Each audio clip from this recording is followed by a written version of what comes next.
ಕೋಡುಬಳೆ ಅಂದ್ರೆ ಅಡುಕಲೆ. ಬಿಡದಿ ಟೌನ್ಶಿಪ್ ವಿರುದ್ಧ ಬಿಜೆಪಿಯಿಂದ ಪ್ರತಿಭಟನೆ. ಬೆಂಗಳೂರಿನತ್ತ ಬೈರಮಂಗಲದ ರೈತರು ಹೊರಟಿದ್ದಾರೆ. 3 ಬಸ್ಗಳಲ್ಲಿ ಬೆಂಗಳೂರಿನತ್ತ ಹೊರಟ ರೈತರು ಸರ್ಕಾರದ ವಿರುದ್ಧ ಘೋಷಣೆಯನ್ನ ಕೂಗಿ ಆಕ್ರೋಶವನ್ನ ವ್ಯಕ್ತಪಡಿಸಿದ್ದಾರೆ. ಪ್ರತಿಭಟನೆಯಲ್ಲಿ ಭಾಗಿಯಾಗ್ತಾರೆ. ಬೆಂಗಳೂರಿನ ಫ್ರೀಡಂ ಪಾರ್ಕ್ನಲ್ಲಿ ನಡೆಯುವಂತಹ ಪ್ರತಿಭಟನೆ. ನಮ್ಮ ಪ್ರತಿನಿಧಿ ಪ್ರತ್ಯಕ್ಷ ವರದಿಯನ್ನ ಕೊಟ್ಟಿದ್ದಾರೆ ಪ್ರಶಾಂತ್. ಹಾಗೆಯೇ ರೈತರ ಜೊತೆಗೆ ಮಾತುಕತೆಯನ್ನು ಕೂಡ ನಡೆಸಿದ್ದಾರೆ, ನೋಡೋಣ. ಸಾಂಪ್ರದಾಯಿಕ ರೆಸಿಪಿ, ಮತ್ತಷ್ಟು ಬೇಕೆನಿಸುವ ರುಚಿ. ಕೋಡುಬಳೆ ಅಂದ್ರೆ ಅಡುಕಲೆ. ಬಿಡದಿ ಟೌನ್ಶಿಪ್ ಯೋಜನೆಯನ್ನ ವಿರೋಧಿಸಿ ಇವತ್ತು ಬೆಂಗಳೂರಿನ ಫ್ರೀಡಂ ಪಾರ್ಕ್ನಲ್ಲಿ ಬಿಜೆಪಿ ಬೃಹತ್ ಹೋರಾಟವನ್ನು ನಡೆಸ್ತಾ ಇದೆ. ಪ್ರಮುಖವಾಗಿ ಈ ಒಂದು ಯೋಜನೆಯನ್ನ ಕೈ ಬಿಡಬೇಕು, ಜೊತೆಗೆ ಮಂಡ್ಲಳ್ಳಿ ಗ್ರಾಮದಲ್ಲಿ ನಡೆದಂಥ ಗಲಾಟೆಯಲ್ಲಿ ದಾಖಲಾಗಿರುವಂಥ FIRಗಳನ್ನು, ರೈತರ ಮೇಲೆ ದಾಖಲಾಗಿರುವಂಥ FIRಗಳನ್ನು ರದ್ದುಗೊಳಿಸಬೇಕು ಅಂತೇಳಿ ಆಗ್ರಹಿಸಿ ಇವತ್ತು ಹೋರಾಟಕ್ಕೆ ಕೂಡ ಧುಮುಕಿದೆ. ಹೀಗಾಗಿ ಬೈರಮಂಗಲದಲ್ಲಿ ಹೋರಾಟ ನಡೆಸಿರುವಂಥ ರೈತರು ಕೂಡ ಇದೀಗ ಫ್ರೀಡಂ ಪಾರ್ಕ್ ಕೂಡ ತೆರಳ್ತಾ ಇದ್ದಾರೆ. ಹೀಗಾಗಿ ಬಸ್ಗಳು ಕೂಡ ರೆಡಿ ಇದೆ, ಜೊತೆಗೆ ರೈತರು ಕೂಡ ರೆಡಿ ಇದ್ದಾರೆ. ಇನ್ನೇನು ಕೆಲವೇ ನಿಮಿಷಗಳಲ್ಲಿ ಬೈರಮಂಗಲದಿಂದ ನೇರವಾಗಿ ಫ್ರೀಡಂ ಪಾರ್ಕಿಗೆ ತೆರಳಿ ಅಲ್ಲಿ ಬಿಜೆಪಿ ಹೋರಾಟದಲ್ಲಿ ಕೂಡ ಪಾಲ್ಗೊಳ್ತಾ ಇದ್ದಾರೆ. ಸುಮಾರು ಬೈರಮಂಗಲದಿಂದಲೇ 3 ಬಸ್ಗಳಲ್ಲಿ 100 ರೈತರುಗಳು ಕೂಡ ಈ ಒಂದು ಹೋರಾಟದಲ್ಲಿ ಪಾಲ್ಗೊಳ್ತಾ ಇದೆ. ಪ್ರಮುಖವಾಗಿ ಬೈರಮಂಗಲದಲ್ಲಿ ಕಳೆದ ಹಲವು ದಿನಗಳಿಂದಲೂ ಕೂಡ ಪ್ರತಿಭಟನೆಯನ್ನು ನಡೆಸ್ತಾ ಇದ್ದಾರೆ. ಈ ಒಂದು ಪ್ರತಿಭಟನೆಗೆ ಬಿಜೆಪಿ ಕೂಡ ಸಾಥನ್ನು ಕೊಟ್ಟಿರುವಂಥದ್ದು, ಹೋರಾಟದಲ್ಲಿ ಕೂಡ ಧುಮುಕಿರುವಂಥದ್ದು. ನಿನ್ನೆ ಸಹ ಬಿಜೆಪಿ ನಾಯಕರುಗಳು ಕೂಡ ಬಂದು FIR ದಾಖಲಾಗಿರುವಂಥ ರೈತರುಗಳಿಗೆ ಮನೆಗಳಿಗೆ ಭೇಟಿ ನೀಡಿ ಅವರಿಗೆ ಧೈರ್ಯ ತುಂಬುವಂಥ ಕೆಲಸವನ್ನು ಕೂಡ ಮಾಡ್ತಾ ಇದ್ದಾರೆ. ಮತ್ತೊಂದು ಕಡೆ ಇವತ್ತು ಬೆಂಗಳೂರಲ್ಲೂ ಕೂಡ ಪ್ರತಿಭಟನೆಯನ್ನು ನಡೆಸಿ ಸರ್ಕಾರಕ್ಕೆ ಚಾಟಿ ಬೀಸುವಂಥ ಕೆಲಸವನ್ನು ಮಾಡ್ತಾ ಇರುವಂಥದ್ದು. ಒಂದು ಕಡೆ ಯೋಜನೆಯನ್ನು ಕೈ ಬಿಡಬೇಕು, ಜೊತೆಗೆ ಈಗ ರೈತರ ವಿರುದ್ಧ ಏನು FIR ದಾಖಲಾಗಿದೆ ಅದನ್ನು ವಾಪಸ್ ಪಡಿಬೇಕು ಅಂತ ನಿಟ್ಟಿನಲ್ಲೂ ಕೂಡ ಸರ್ಕಾರದ ವಿರುದ್ಧ ಬೃಹತ್ ಆದಂತಹ ಹೋರಾಟವನ್ನು ಕೂಡ ನಡೆಸ್ತಾ ಇದೆ. ಹೀಗಾಗಿ ಇಲ್ಲಿರುವಂಥ ಅಂದರೆ ಇಲ್ಲಿ ಪ್ರತಿನಿತ್ಯ ಹೋರಾಟವನ್ನು, ಯೋಜನೆಯನ್ನು ವಿರೋಧಿಸಿ ಹೋರಾಟ ಮಾಡ್ತಿರುವಂಥ ರೈತರು ಸಹ ಈಗಾಗಲೇ ಬೆಳಗ್ಗೆ ಬೆಂಗಳೂರು ಹತ್ರ ಕೂಡ ತೆರಳ್ತಾ ಇದ್ದಾರೆ. ಬಿಜೆಪಿ ನಾಯಕರುಗಳು ನಮ್ಮ ಹಾಗೆ ಬೆಂಬಲವನ್ನು ವ್ಯಕ್ತಪಡಿಸಿ ಹೋರಾಟವನ್ನು ಮಾಡ್ತಾ ಇದ್ದಾರೆ. ಹಾಗಾಗಿ ಆ ಒಂದು ಹೋರಾಟದಲ್ಲಿ ಕೂಡ ನಾವು ಪಾಲ್ಗೊಳ್ಬೇಕು ಅಂತಲೂ ಕೂಡ ಹೋಗ್ತಾ ಇದ್ದಾರೆ. ಇಲ್ಲಿರುವಂಥ ರೈತರು ಕೂಡ ನಾನು ಅವ್ರನ್ನ ಮಾತಾಡ್ತೀನಿ. ಮೇಡಮ್, ಈಗ ಬೆಂಗಳೂರಲ್ಲಿ ಬಿಜೆಪಿಯವರು ಬೃಹತ್ ಹೋರಾಟ ಮಾಡ್ತಿರೋದು ಯೋಜನೆ ವಿರೋಧಿಸಿ, ಜೊತೆಗೆ ಇಲ್ಲಿ ದಾಖಲಾಗಿರುವಂಥ ರೈತರ ಮೇಲೆ ಏನು FIR ದಾಖಲಾಗಿದೆ ಅದನ್ನು ರದ್ದುಪಡಿಸಬೇಕು ಅಂತ ತಾವು ಕೂಡ ಹೋಗ್ತಾ ಇದ್ದೀರಿ, ಏನು ಹೇಳ್ತೀರಿ ಮೇಡಮ್?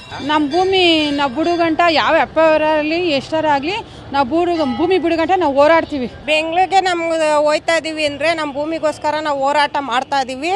ಯಾವುದೇ ಕಾರಣಕ್ಕೂ ನಮ್ಮ ಭೂಮಿ ನಾವು ಬಿಡಲ್ಲ. ನಾವು ಪ್ರಾಣ ಬೇಕಾದ್ರೆ ಬಿಟ್ಟೆವು, ರಕ್ತ ಬೇಕಾದ್ರೆ ಕೊಟ್ಟೆವು, ಭೂಮಿ ಮಾತ್ರ ಯಾವುದೇ ಕಾರಣಕ್ಕೂ ಬಿಡಲ್ಲ. JDS ಅವರು ಕೂಡ ನಿಮಗೆಲ್ಲ ಬೆಂಬಲವನ್ನು ವ್ಯಕ್ತಪಡಿಸ್ತಾ ಇದ್ದಾರೆ. ಇವತ್ತು ಬೆಂಗಳೂರಲ್ಲಿ ದೊಡ್ಡ ಮಟ್ಟಿಗೆ ಹೋರಾಟವನ್ನು ಬಿಜೆಪಿಯವರು ಮಾಡ್ತಾ ಇದ್ದಾರೆ. ನೀವೆಲ್ಲರೂ ಕೂಡ ಅಲ್ಲಿ ಹೋಗಿ ಕೂಡ ಅವರಿಗೊಂದು ಬೆಂಬಲವನ್ನು ಕೊಡುವಂಥ ಕೆಲಸವನ್ನು ಮಾಡ್ತಾ ಇದ್ದೀರಾ? ಅಲ್ಲ, ಬಿಜೆಪಿಯವರು ನಮಗೆ ಬೆಂಬಲ ಕೊಡ್ತಾ ಇರೋದು, ಅವ್ರ ಬೆಂಬಲ ನಮಗೆ ಕೊಡ್ತಾ ಇರೋದಕ್ಕೆ ನಾವೆಲ್ಲ ರೈತರು ಒಗ್ಗಟ್ಟಾಗಿ ಹೋಗಿ ಒಂದು 4 ಬಸ್ 5 ಬಸ್ ಜನ ಹೋಗಿ ಅವ್ರ ಜೊತೆ ಸೇರ್ಕೊಳ್ತಾ ಇದ್ದೀವಿ. ಅಲ್ಲಿ ಸ್ಟ್ರೈಕ್ ಮಾಡ್ತೀವಿ. ಒಂದಿನ ಸ್ಟ್ರೈಕ್ ಮಾಡಿ ಸರ್ಕಾರಕ್ಕೆ ಏನು ಮುಟ್ಟಿಸ್ಬೇಕೋ ಅದನ್ನು ಮುಟ್ಟಿಸ್ಬಿಟ್ಟು ಬರ್ತೀವಿ. ಈಗಾಗಲೇ ಸರ್ ಸಾಕಷ್ಟು ರೈತರ ವಿರುದ್ಧ FIR ಆಗಿದೆ, ಗಲಾಟೆ ಆದಂಥ ಸಂದರ್ಭದಲ್ಲಿ ಅದನ್ನು ವಾಪಸ್ ಪಡಿಬೇಕು ಅನ್ನೋಂಥದ್ದು ಕೂಡ ಒತ್ತಾಯವನ್ನು ಮಾಡ್ತಿದ್ದಾರೆ. ಇವಾಗ ಯಾವುದೇ ಕಾರಣಕ್ಕೂ ರೈತರ ಮೇಲೆ ಹಾಕಿರೋ ಕೇಸ್ಗಳನ್ನು ವಾಪಸ್ ಪಡಿಬೇಕು. ಯಾಕೆಂದರೆ ಭೂಮಿಗೋಸ್ಕರ ಹೋರಾಟ ಮಾಡ್ತಾ ಇರೋದು. ಯಾವುದೇ ದರೋಡೆ ಮಾಡಿಲ್ಲ, ಕೂನಿ ಮಾಡಿಲ್ಲ, ಕೊಲೆ ಮಾಡಿಲ್ಲ. ಯಾವುದೇ ಕಾರಣಕ್ಕೂ ಇದನ್ನು ಹಿಂಪಡೆಯಬೇಕು ಕೇಸ್ನ. ಇಲ್ಲಿರುವಂಥ ರೈತರು ಹೇಳ್ತಿರುವಂಥ ಮಾತು, ಯಾವುದೇ ಕಾರಣಕ್ಕೂ ಕೂಡ ಭೂಮಿಯನ್ನು ನಾವು ಕೊಡೋದಿಲ್ಲ, ಈ FIR ದಾಖಲಾಗಿರುವಂಥದ್ದಕ್ಕೂ ಕೂಡ ನಾವು ಹೆದರೋದಿಲ್ಲ, ವಾಪಸ್ ಈ ಒಂದು FIR ಅನ್ನು ಕೂಡ ಪಡಿಬೇಕು ಅನ್ನೋ ಮಾತುಗಳನ್ನ TV9 ಜೊತೆಗೆ ಹಂಚ್ಕೊಂಡಿರುವಂಥದ್ದು. ಕ್ಯಾಮ್ರಾ ಪರ್ಸನ್ ಸಂದೀಪ್ ಜೊತೆ ಪ್ರಶಾಂತ್, TV9 ರಾಮನಗರ. ಬೆಂಗಳೂರಿನ ಫ್ರೀಡಂ ಪಾರ್ಕ್ನಲ್ಲಿ ಬಿಜೆಪಿ ಧರಣಿ.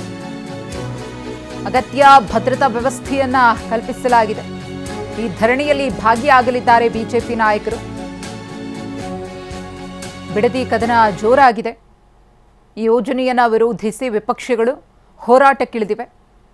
ರೈತರು ಕೂಡ ಈ ಪ್ರತಿಭಟನೆಯಲ್ಲಿ ಭಾಗಿಯಾಗ್ತಾರೆ. ರೈತರಿಗೆ ಬೆಂಬಲವನ್ನು ಸೂಚಿಸಿ ಅವರ ಹೋರಾಟದ ಜೊತೆಗೆ ಬಿಜೆಪಿ ಮತ್ತು JDS ಕೂಡ ಕೈ ಜೋಡಿಸಿವೆ. ಬೇರೆ ಬೇರೆ ಜಿಲ್ಲೆಗಳ ರೈತರು ಕೂಡ ಬಿಡದಿ ವಿರುದ್ಧ ಹೋರಾಡ್ತಾ ಇರುವಂತಹ ರೈತರ ಬೆನ್ನಿಗೆ ನಿಂತ್ಕೊಂಡಿದ್ದಾರೆ. ಇನ್ನು ಫ್ರೀಡಂ ಪಾರ್ಕ್ನಲ್ಲಿ ಇವತ್ತು ಪ್ರತಿಭಟನೆ ನಡೆಯುತ್ತೆ. ಬಿಜೆಪಿಯ ಎಲ್ಲ ನಾಯಕರು ಕೂಡ ಪ್ರತಿಭಟನೆಯಲ್ಲಿ ಭಾಗಿಯಾಗ್ತಾರೆ. ಹಾಗಾಗಿ ಅಗತ್ಯ ಭದ್ರತಾ ವ್ಯವಸ್ಥೆಯನ್ನು ಮಾಡಲಾಗಿದೆ. ಬಿಗಿ ಪೊಲೀಸ್ ಬಂದೋಬಸ್ತನ್ನು ಕಲ್ಪಿಸಲಾಗಿದೆ. ಬೆಂಗಳೂರಿನತ್ತ ಈಗಾಗಲೇ ಬೈರಮಂಗಲದಿಂದ ರೈತರು ಕೂಡ ಹೊರಟಿದ್ದಾರೆ. ಎಲ್ಲರೂ ಬೆಂಗಳೂರಿಗೆ ಬಂದು ತಲುಪಿದ ನಂತರದಲ್ಲಿ ಪ್ರತಿಭಟನೆ ಶುರುವಾಗುತ್ತೆ. ಮತ್ತಷ್ಟು ತೀವ್ರ ಸ್ವರೂಪವನ್ನು ಈ ಬಿಡದಿ ಕದನ ಪಡೆದುಕೊಳ್ಳಲಿದೆ.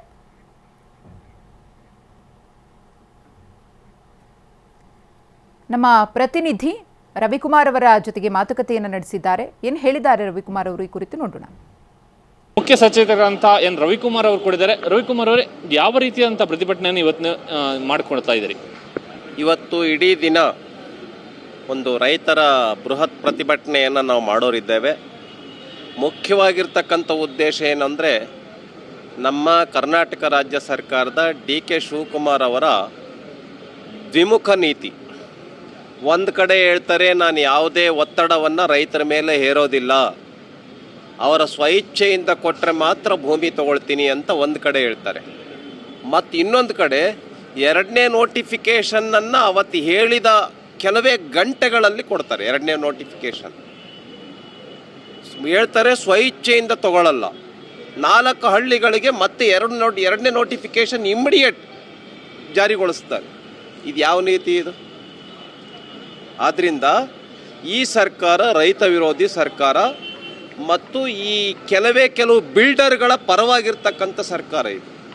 ರೈತ ವಿರೋಧಿ ಬಿಲ್ಡರ್ಗಳ ಪರವಾಗಿರ್ತಕ್ಕಂಥ ಮತ್ತು ದೇಶದಲ್ಲಿ ಮುಂದೆ ನಡಿಬಹುದಾದಂಥ ಚುನಾವಣೆಗೆ ಕರ್ನಾಟಕ ರಾಜ್ಯದಿಂದ ಹಣವನ್ನು ಕಳಿಸೋದಕ್ಕೋಸ್ಕರವಾಗಿ ಬಿಲ್ಡರ್ಗಳು ಮತ್ತು ಈ ಕಾಂಗ್ರೆಸ್ ಸರ್ಕಾರದ ಮಧ್ಯದಲ್ಲಿ ಒಳ ಒಪ್ಪಂದ ಆಗಿದೆ.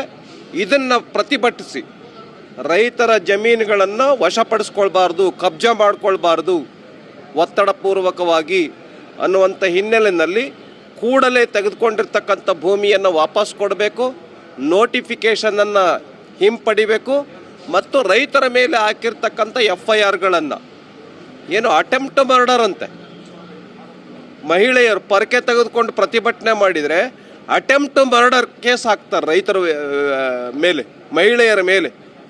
ಆದ್ದರಿಂದ ಈ ಒಂದು ರೈತ ವಿರೋಧಿ ಸರ್ಕಾರವನ್ನು ವಿರೋಧಿಸಿ ಇವತ್ತು ನಾವು ಬೃಹತ್ ಪ್ರತಿಭಟನೆಯನ್ನು ಮಾಡೋದಿದ್ದೇವೆ. ಸಾವಿರಾರು ಸಂಖ್ಯೆಯಲ್ಲಿ ರೈತರು ಇದರೊಳಗೆ ಭಾಗವಹಿಸ್ತಾರೆ. ಕರ್ನಾಟಕ ರಾಜ್ಯದ ರೈತ ವಿರೋಧಿ ಈ ಬರಗಾಲನೂ ಕೂಡ ಕೇಂದ್ರ ಸರ್ಕಾರಕ್ಕೆ ಪತ್ರ ಬರೀತಾರೆ ಇವರು, ಬರಗಾಲಕ್ಕೆ ಹಣ ಬಿಡುಗಡೆ ಮಾಡಿ ಅಂತ. ನಿಮ್ಮ ಸರ್ಕಾರ ಏನಕ್ಕಿರೋದು? ಎಲ್ಲದಕ್ಕೂ ಕೇಂದ್ರ ಸರ್ಕಾರನೇ ಕೊಡೋದಾದರೆ ನಿಮ್ಮ ಸರ್ಕಾರ ಎದಕ್ಕಿರೋದು? ಲೂಟಿ ಮಾಡಕ್ಕ? ಹಾಗಾಗಿ ಈ ಸರ್ಕಾರದ ಒಟ್ಟಾರೆ ರೈತ ವಿರೋಧಿಯನ್ನು ಧೋರಣೆಯನ್ನು ವಿರೋಧಿಸಿ ನಾವು ಇವತ್ತು ಬೃಹತ್ ಪ್ರತಿಭಟನೆಯನ್ನು ಮಾಡೋರಿದ್ದೇವೆ. ಇದಿಷ್ಟು ರವಿಕುಮಾರ್ ಅವರ ಮಾತುಗಳು. ಈ ರೀತಿಯಾಗಿ ಇಡೀ ದಿವಸದ ಪ್ರತಿಭಟನೆಯನ್ನು ಬಿಜೆಪಿ ಬೆಂಗಳೂರಿನಲ್ಲಿ ಹಮ್ಮಿಕೊಂಡಿದೆ. ಕ್ಯಾಮರಾಮನ್ ಪ್ರಣೇಶ್ ಜೊತೆ ಕಿರಣ್ ಹನೇಡ್ಕ, TV9 ಬೆಂಗಳೂರು. ಕೋಡುಬಳೆ ಅಂದ್ರೆ ಅಡುಕಲೆ.